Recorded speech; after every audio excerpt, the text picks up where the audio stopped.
Hello friends. आशा है कि आप सभी लोग अच्छे होंगे। आज हम लॉ की एक सीरीज स्टार्ट करने जा रहे हैं जिसमें लॉ के टॉपिक्स डिस्कस करेंगे। तो सबसे पहला टॉपिक आज जो स्टार्ट करने वाले हैं वो है परोल एंड फरलॉग। परोल आप सभी लोग डे टू डे टर्म में, डे टू डे लाइफ में सुनते आए होंगे कि जब किसी अपराधी को परोल दी जाती है, मीन्स उसे छुट्टी दी जाती है जेल से, तो उसे परोल बोला जाता है और उसे फरलॉग भी बोला जाता है। ये एक ऐसा टर्म है, सपोज शायद आप लोगों ने नहीं सुना होगा, तो फरलॉग भी एक ऐसा टर्म है जो कि परोल से रिलेटेड है।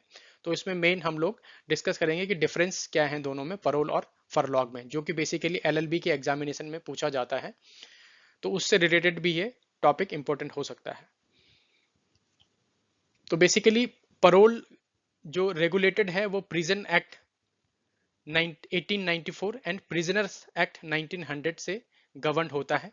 और कुछ स्टेट्स हैं जिन्होंने अपने परोल के प्रोविजंस, अपने रूल्स एंड रेगुलेशंस भी बना रखे हैं, जिनके द्वारा वो रिस्पेक्टिव स्टेट अथॉरिटीज परोल और फरलॉग को गवर्न करती हैं। तो परोल क्या होता है? एक टेम्पररी रिलीज होता है किसी अपराधी का कुछ समय के लिए, 10 दिन, 15 दिन, एक हफ्ता या एक महीने के लिए। वो आवेदन करता है छुट्टी के लिए कि मुझे परोल दी जाए। तो उसकी जो कंडीशन है, जो मेन कंडीशन है उसकी परोल की, उसको कम से कम 1 साल होना चाहिए, उसकी सजा को 1 साल कंप्लीट होना चाहिए, और उसका आचरण बेहद अच्छा हो, तभी वह परोल के लिए आवेदन कर सकते हैं, एप्लीकेशन कर सकता है। तो अगर हम देखें क्या लिखा हुआ है एज पर एक्ट, तो ये लिखा हुआ है कि parole is a temporary release of a prisoner from jail before they have served their full sentence. अगर इसे साधारण भाषा में कहें तो यह supervised second chance for an offender to rehabilitate and reintegrate into the society. उसे सोसाइटी में शामिल होने के लिए एक चांस दिया जाता है, जो कि सुपरवाइज चांस होता है। सुपरविजन के अंडर ही उसे चांस दिया जाता है कि आप जब बाहर जाएं, सोसाइटी से मिलें, अपने घर परिवार के कोई इंपॉर्टेंट काम है तो उसको निपटा के आ जाएं।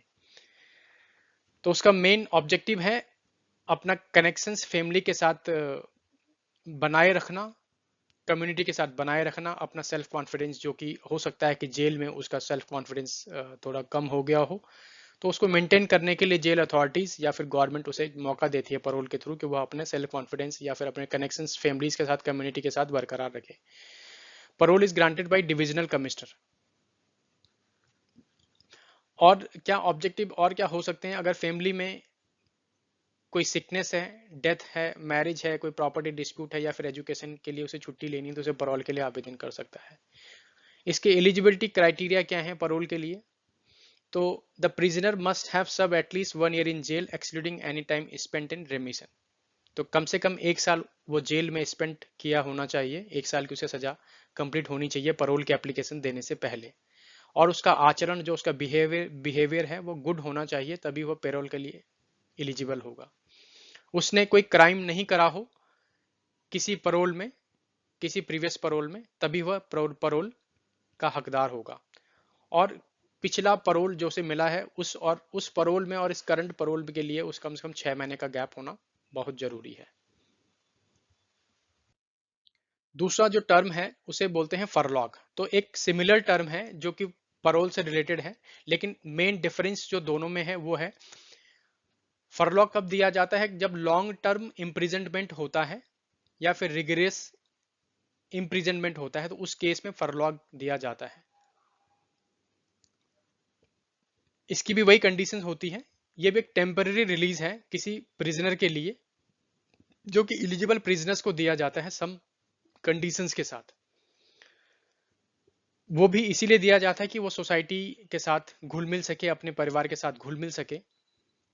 कोई उसके परिवार का कोई इंपॉर्टेंट काम है, कोई शादी है, कोई फंक्शन है, या फिर कोई डेथ हो गई हो, कोई क्रिटिकल इलनेस है, तो उसको मीट करने के लिए उसे फरलॉग दिया जाता है। तो बेसिकली अपराधी को inspector general of deputy inspector general of prison को एप्लीकेशन देनी पड़ती है फरलॉग के लिए। तो ये एक राइट है प्रिजनर का, फरलॉग का, लेकिन इसे एब्सोल्यूट राइट नहीं बोला जाता। ये डिस्क्रिशनरी राइट है, जो कि अथॉरिटी डिपेंड करेगी, अथॉरिटी डिसाइड करेगी कि उसे फरलॉग दिया जाए या नहीं दिया जाए। तो एक इंपॉर्टेंट केस लॉज है, state of Gujarat versus Narayan 2021। इसमें सुप्रीम कोर्ट ने नारायण साई को रिफ्यूज कर दिया था फरलॉग देने से, जो कि लाइफ सेंटेंस मिला था उसे रेप केस में। तो होप आपको फरलॉग और पेरोल से का अंतर पता लग गया होगा। अगर आपको ये वीडियो अच्छी लगी हो तो आप प्लीज़ लाइक करें, इसको शेयर करें और चैनल को सब्सक्राइब करें। धन्यवाद।